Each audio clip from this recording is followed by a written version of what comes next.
президенті күнінің қарсаңында қазір ашып жатырмыз. Ең алдымен барлықтарыңызды осы Қазақстан Республикасы тұңғыш президенті күнімен құттықтауға рұқсат етіңіздер. Енді бұл орталыққа ашуға бүгін бізде медеу ауданының әкімінің орынбасары Ғани Майлыбаев мырза келіп отыр. Әр уақытта біздің осы барлық іс-шараларымызды қолдап жүретін медеу ауданының әкімшілігіне, Нұр Отан партиясының медеу ауданының филиалына барлығына алғысымызды айтамыз. Енді орталықтың негізгі мақсаты біздің осы студенттерімізге ыңғайлы жағдай жасап, бүкіл қызметтерді көрсету. Сондықтан осы қызметтерді көрсетудің бүгін басын бастаймыз. Ол біздің студенттер бөлімі болсын, қаржы бөлімі болсын, академиялық құқықтық бөлімі болсын, және осы студенттердің карьерасын дайындау бөлімі болсын. Солардың өкілдері өз жұмыстарын бастап, бүгін осы жерде бастап жатыр. Аумағы 200 шаршы метр жерге осындай орталық құрып жатырмыз. Бүгін алғашқы студенттер өздерінің регистратор офисінде қызметін көрсетіп жатыр. Сол қызметтерді бүгін көреді. Сондықтан міне тағы да осындай орталықтың ашылуымен құттықтап, мынау келіп жатқан қонағымыз Ғани Майлыбаевқа да бір ауыз сөз беріп, мынаны ашуға рұқсат етіңіздер. Елеулі еңсесі биік мекеме, бүгінгі дүние студенттер үшін жасап жатқан дүние бұл елбасының 100 қадамында айтылған мемлекеттің қызметтің қолжетімділігін максималды түрде қамтамасыз ету, уақытын жоғалтып, екіншіден қаржысын жоғалтып, жүрмейді, керісінше бүкіл қызметті өшірте алатын болады. Мен ойлаймын, бұл арқылы сіз үлкен жүйелі модернизациялық жұмысты бастадыңыз. Бұны тек студенттер ғана көріп отырған жоқ, оны аудан әкімі көріп отыр. Ауданымыздағы негізгі мотиваторлар ол біздің студенттер. Әкімнің рухани жаңғыру бойынша 150 мероприятиясында, 150 іс-шарасында 80% студенттер қатысты. Былай қарап отырсақ, сондықтан біз ойлаймыз, олар біздің негізгі бүгінгі қоғамымыздың сауықшы күші болғандықтан, оларға жақындағаныңыз, оларға жағдай жасағаныңыз біздің ауданның үлкен кезіміз.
Банк Астаны поддерживает такие идеи, как открытие 100 центров обучения студентов, направленное на улучшение условий жизни студентов в целом. Банк, в свою очередь, рад предложить такие виды банковских услуг, как открытие платежных карт, депозиты, переводы, кредиты. Также студенты университета могут в одно мгновение, не выходя из дома, оплачивать обучение через мобильное приложение Банка Астаны.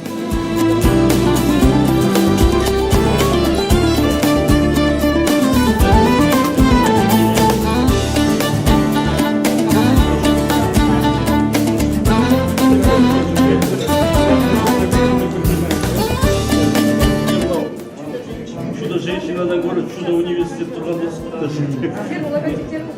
Логотип или Агудың главный корпусаға.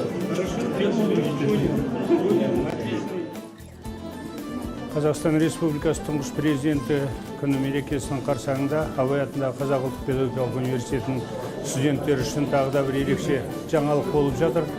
Бүгін университетте шарапат атты цифрлы студенттерге қызмет ету орталығы ашылып жатыр. Бұл орталықтың негізгі мақсаты осы біздің студенттерімізге жасалатын қызметтердің ыңғайлы, студенттер үшін және тиімді болу үшін жасалып жатқан осындай орталық. Бұндай орталық біздің орталықтың ерекшеліктерінің біреуі, бұл жердегі барлық қызметтердің негізгі түрлерін біз цифрлық түрде береміз деп жоспарлап отырмыз. Ондай қызметтердің барлығын қазір жасау үшін осы жерде университеттің көптеген қызмет бөлімдерінің барлығының өкілдері осы жерде қызмет істеп жатыр.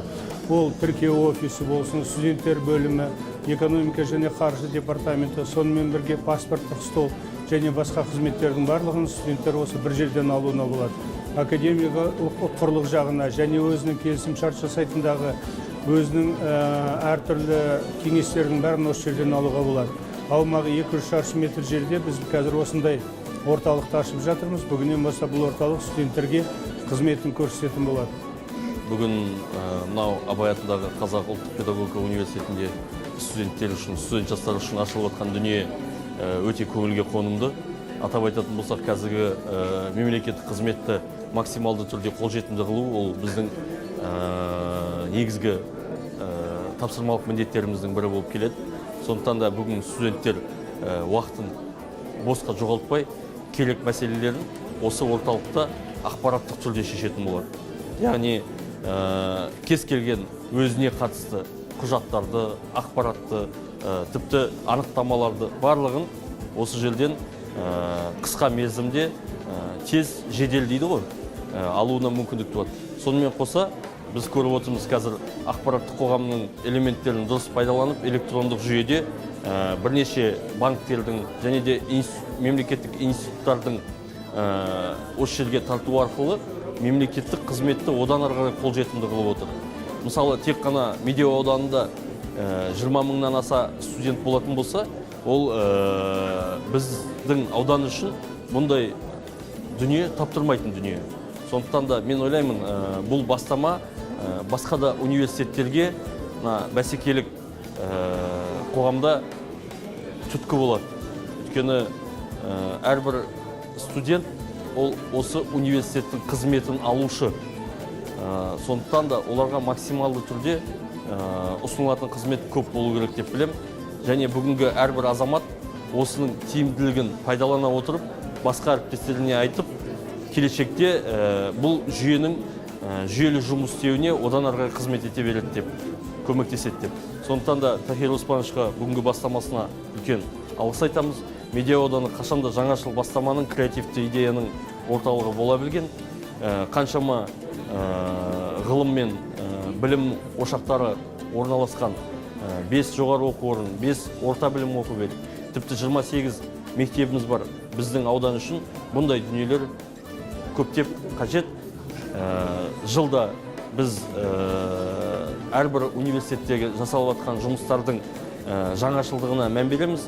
Сондықтан бүгінгі дүние бұл біздің елбасының рухани жаңғыру бағдарламалық мақаласында да айтылған, жалпы 100 қадамда да айтылған дүниелер максималды түрде мемлекеттік қызметтерді қолжетімді ету және халықтың уақытын үнемдеу, міне осы деп білемін.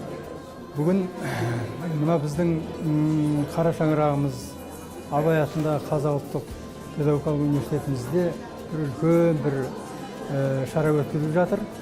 Өздеріңіз көріп тұрғандағыдай, мынау Шапағат атты студенттерге қызмет көрсететін орталық ашылып жатыр. Бұл бүгінгі шараның бір символикалық мәні бар. Неге десеңіздер, бүгін біздің еліміздегі тұңғыш президенттің күні. Осы мерекеге қарсаңында біз осы шараны қолға жоспарлаған едік. Ректорат тарапынан сол мінекей бүгін ашылу рәсімін бастап, осында отырған біздің студенттерге қызмет көрсететін қызметкерлеріміздің барлықтары әрқайсысы өздеріне тиісті қызметтерін көрсетіп жатқанын көріп отырмыз. Бұл орталық біздің мына университетімізге қазіргі заманауи талапқа сай ашылған орталық. Неге десеңіздер, өздеріңіз білесіздер, бүкіл қоғамымызда электронды үкіметтен басталып, содан ары қарай мінекей дами келе, әсіресе соңғы кездегі біздің елбасының айтқан мынау бүкіл жүйеміздің бәрін цифрландыру, цифрлы экономика, цифрлы университет дегендерді соны біз тілге тиек етіп, соның аясында осы бүгінгі шараны іс жүзінде асырып жатқандығымызды айтқым келеді. Бұл деген әрине біз үшін заманауи талапқа сай өте бір қажетті де маңызды шара болып табылады. Неге десеңіздер, студенттеріміздің барлығы қазіргі заманда әрине ақпараттық технология дамыған заманы дей тұрғанменен студенттердің барлығын бір терезе принципіменен, қағидасыменен бір жерден ешқайда жүгірмей, шапқыламай, осы өзіміздің оқып жатқан оқу орнымыздың ішінен қажетті ақпараттар болсын, қажетті құжаттар болсын, жан-жақтан сұранатын ата-аналарына болсын, ата-аналар жұмыс істейтін жерлеріне болсын, өздерінің де жұмысқа тұратын кезде сұранатын құжаттары болсын, соның барлығын бір жерден ешқайда алысқа бармай-ақ, бір жерден осы жерден қызмет көрсету аясында алуға мүмкіндік туылып жатыр. Біздің университетімізде 7000-ға жуық студенттер оқиды. Оның барлығынан күнделікті біз қазір қарап жатсақ, неше түрлі дерлік қызмет көрсету мәселелерін куәсі болып жатырмыз. Сондықтан мінекей